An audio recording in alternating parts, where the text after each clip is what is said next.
It's insane what is going on behind closed doors, behind the wall. 5 things you didn't know about drugs in prison. Let's go. Kyle Ruggeri, the Soberdog, coming at ya. Big thank you to everyone who gave wonderful comments on that 6-year sobriety video I put out a week ago. You guys are the best. Share these videos, like, subscribe, join our community. Thank you so much. Soberdogs are the best. Prison. I haven't talked a lot about prison lately, and it's always a hot topic, always something people want to talk about. And these are 5 things. When I talk to people throughout the last 8 years I've been out, and I bring some of these up, they're always like, what? Huh? These are some of the things that people have no idea that's going on behind prison door walls, so to speak. And nor should you really. I mean, I wouldn't have known any of this was going on if I didn't go there myself and see it. You know, so if you don't have a loved one or somebody that could tell you firsthand experience, it's hard to understand and believe this is going on, but it is. Number 1, jails and prisons are filled with drugs. That might be somewhat of an obvious statement to some people, but the sheer amount and selection and quantity was mind-boggling to me. I thought, yeah, there'd be a little bit of weed and maybe some homemade hooch, but I had no idea what would really be available in prison. And this isn't like I was at one prison that would just happen to be really, stocked up. I was at 9 different prisons in New York State because I got in a lot of trouble for using drugs and transferred around. Every one of them, just an unbelievable selection. And I'm not just talking the basic things. Cocaine, heroin, meth, LSD, K2, a ton of different types of marijuana, a ton of different prescription pills. Everything was available. Now, it did mostly tend to be downers for kind of obvious reasons you could figure out. Most people didn't want to smoke meth or crack in prison because it's a paranoid environment and you're going to kind of freak. So it was a lot of heroin, oxy, Xanax, that type of stuff. But the amount and the availability was shocking. Everywhere I went, there was drugs. It's filled.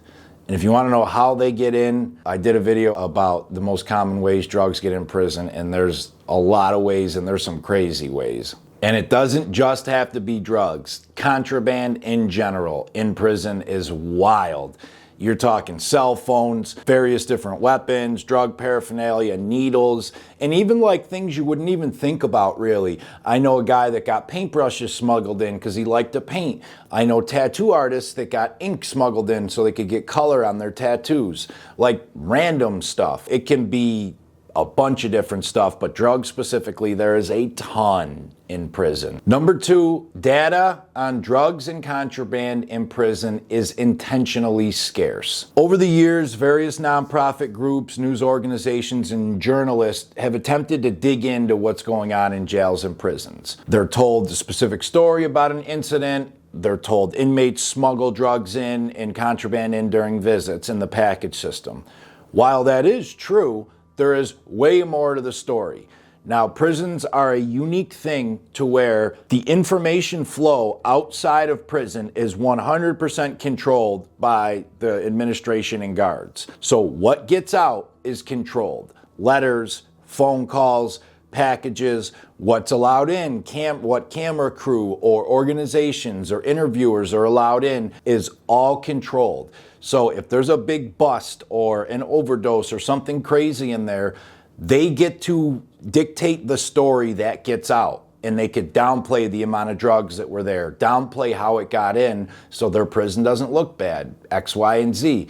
That is intentional. So a lot of these stories we see in the news or the media, they're not the whole story. It's what the prison wants us or the administration or the state government wants us to believe about the story or think about what's actually going on. A good example of this, I was locked up in 2015. There's 2 convicted murderers who escaped from Clinton Correctional Facility. It's a maximum here in New York. I wasn't in Clinton when they escaped. I was at a different prison in New York, but we were all on lockdown still. Those guys got hacksaw blades smuggled in by a lady who worked in the prison tailor shop and a guard. Now, that's not just a 1 in a million story. That's happens all the time. Not necessarily hacksaw blades, but different stuff all the time. Number 3, another sad reality, overdoses are common in prison. Overdoses are not only something we have to battle on the street, but whatever's happening on the street typically happens in prison too.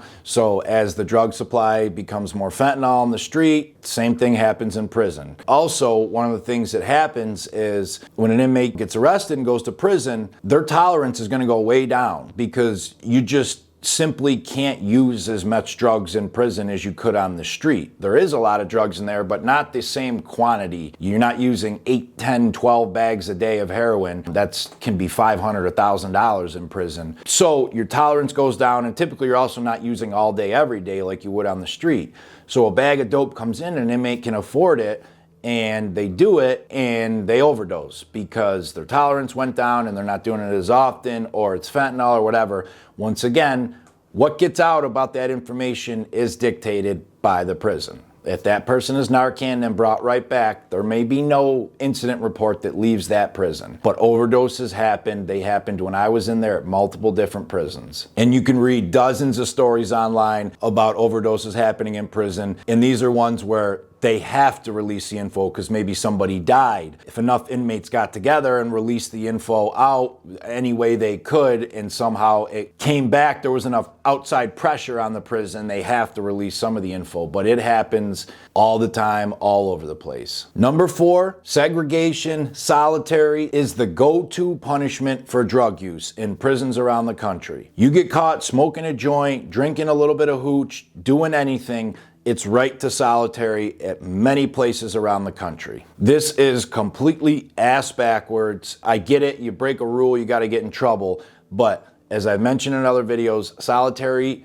makes any and every issue you have worse. If you have addiction prior to solitary, solitary will make it worse. If you have anger problems, solitary will make it worse. If you have anxiety, it'll make it worse. Depression, make it worse. If you have none of these, you will come out with something from solitary. I did 12 months and 25 days in solitary confinement during my time in prison. Every single day of that was caused by nonviolent drug use. Failing drug tests, getting caught with drugs. One drug test I intentionally screwed up because I knew I was going to fail, and you got a lesser sentence for tampering with the test than actually failing. It's the go-to punishment. New York has changed a little bit where I am, where they don't use solitary as much now. A lot of other places, it's still the go-to for drug use. And a quick bonus with number 4, there is drugs in solitary. Yeah, it's crazy. This is a prison inside of a prison. Supposed to be one of the most secure places. You're literally talking double barbed wire walls and hundreds of guards to get into the main prison. And then solitary is a whole prison inside the prison. There's another whole wall and barbed wire and cameras, and then a whole unit that's completely supervised. Other guards aren't even allowed in the solitary unit if they're not approved to be in there, yet drugs still find a way in there. It's crazy. And number 5, this one I was just shocked when I first read this, but it makes a lot of sense. 3/4 of the US prison population is incarcerated related to drugs. Now, when I say that word drugs, alcohol is included,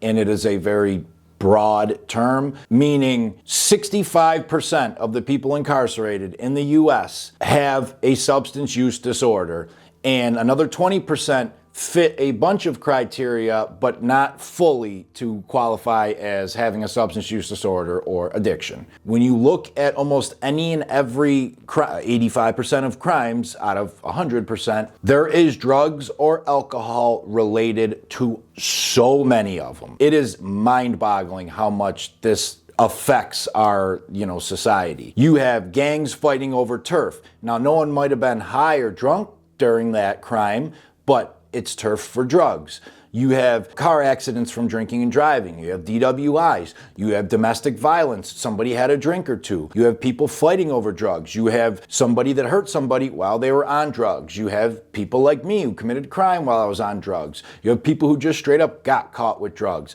Anything and everything is directly related to drugs and alcohol. Almost every crime in the country, 85%. It's 5 things you didn't know about drugs in prison, or maybe you did, and just a little refresher, a little background info on it. K-Ruggs, the Soberdog, and I'm out. See ya. We always got Danny Boy in here. Why not the cats for once? What are you doing, Clem? Chilling, watching me make videos. He helps at it. You sit there and be lazy all day? Must be nice, huh?